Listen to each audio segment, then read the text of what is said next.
नमस्कार मित्रांनो, R C C असो किंवा बांधकाम असो त्याच्यासाठी एक गोष्ट खूप महत्त्वाची असते, ती म्हणजे वॉटर क्युरिंग, म्हणजे पाणी मारणं. जे आपण हे आता बांधकाम आहे, या बांधकामाला लगातार 15 दिवस जर पाणी मारलं तर हे बांधकाम मजबूत होतं आहे, त्याची पकड सोडित नाही, पकड धरून राहते.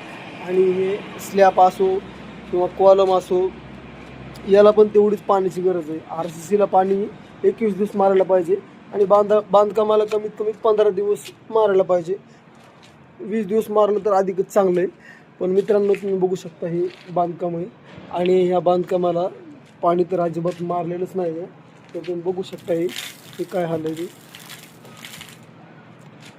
तर सांगायचं एवढंच व्हिडिओच्या माध्यमातून, आजकाल प्रत्येकाला नाही का आर सी सीचं स्वतःचं गावाकडं असो किंवा पुण्यामध्ये असो, कुठेही असो, असं वाटतं की स्वतःचं एक घर असावं आणि त्याच्यामध्ये आपण सुखानं राहावं.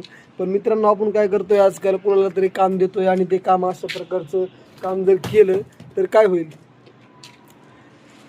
तर मित्रांनो, तुम्ही तुमच्या घराचं काम करीत असाल, कोणाला दिला असेल ठेक्यावर म्हणा किंवा गुत्त दिला असेल, तर काम करत असताना पाण्याची व्यवस्था करून आणि व्यवस्थित पाणी मारून घ्या.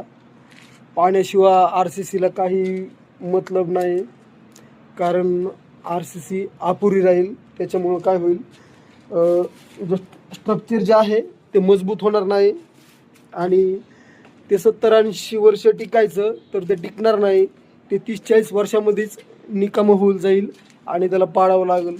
त्याच्यासाठी भावांनो, तुम्हाला सांगायचं एवढं, तुम्ही कोणीही ठेकेदाराला काम द्या, विथ मटेरियल द्या किंवा लेबरेटरीमध्ये द्या किंवा हाजरीमध्ये करून घ्या, कसं का करून घ्या ना तुम्ही, पण तुम्ही काय करायचं आहे, त्याला पाणी व्यवस्थित मारायला पाहिजे. पाणी व्यवस्थित दिलं तरच आर सी सी कामे मजबूत होईल.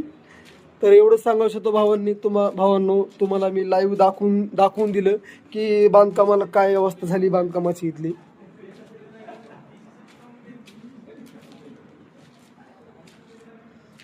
तर हे बघा मित्रांनो, आर सी सी स्लॅब आणि हे बांधकाम आहे. या बांधकामाला काय जास्त पाणी नाही मारलेलं. तर हे पूर्ण आर सी सीचं जे काम आहे ते आम्हीच केलेलं आहे आणि एक जणानं बिल्डरने विथ मटेरियल घेतलेलं आहे. तर आपण हे इथं काम करतो आहे. तर काम करत असताना इथं बांधकामाला म्हणा किंवा आर सी सीला पाणी जास्त मारलेलं नाही, त्याच्यामुळं काम जे आहे पूर्ण भाकास वाटतंय मला तर.